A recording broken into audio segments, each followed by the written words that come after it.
Hi, this is Chippy from midmoves.com.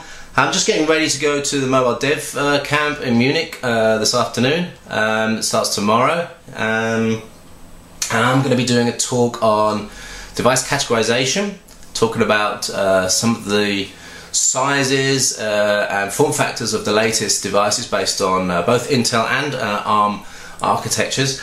Excuse me.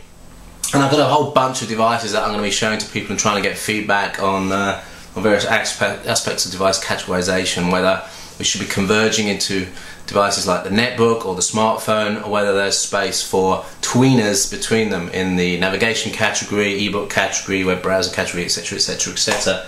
So some of the devices I've got to show you, I've got the Gigabyte Touch Note, which is a fairly large high-end netbook with a convertible touchscreen, SSD, 3G. That's a really nice device. It's actually my notebook, my only notebook now. I've got a netbook here with Olympus Lite, the Moblin 2 version running on this. We can have a look at that and look about how the operating system is tailored to the usage of the device.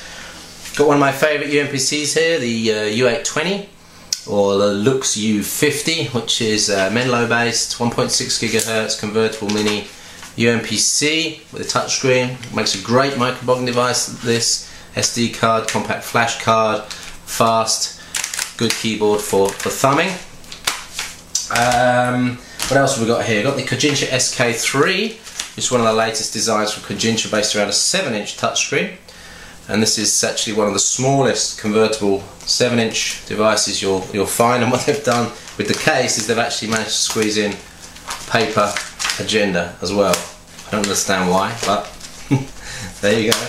The Villiv S7, which is a hybrid netbook convertible UMPC, 7-inch screen again, similar but a much bigger keyboard, a little bit more productive than the SK3. Very good build quality, good battery life, 6 hours, 3G capability in some models, SSD, fast SSD, all the connectivity you want. That's a really nice device.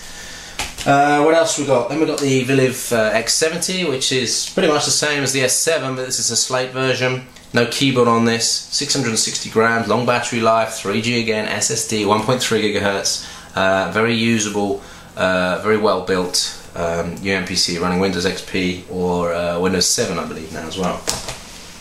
But I won't just be taking Intel devices, I'll be taking some ARM-based devices as well. So for example, the Smart Devices Q7. Based on ARM 11 processor, showing you really how there's not much difference in terms of sizing there, whether it's based on ARM or Intel. This one's providing maybe 4 to 8 times the processing power. This one's providing about twice the battery life under certain conditions. Certainly in standby conditions this is much better.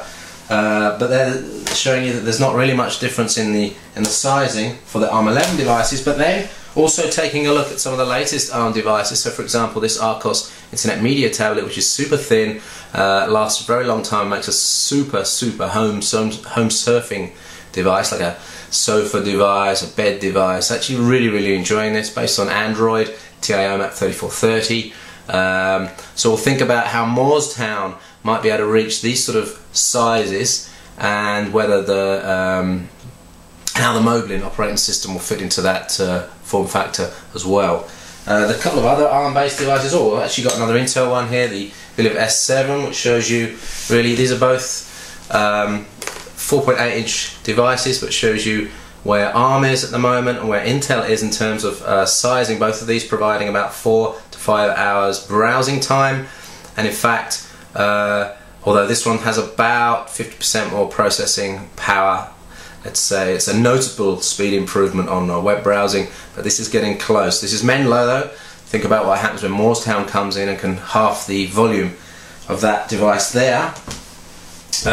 Also be looking at some of the smaller devices and thinking about convergence again.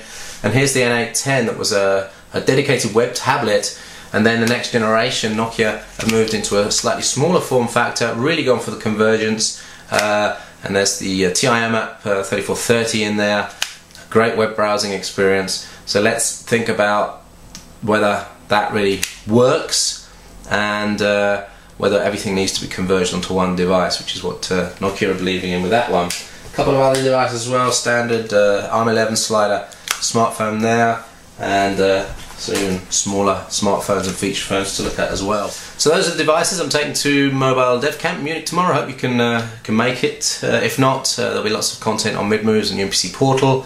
And so for the time being, thanks for watching, and see you again soon on the next video. Bye bye.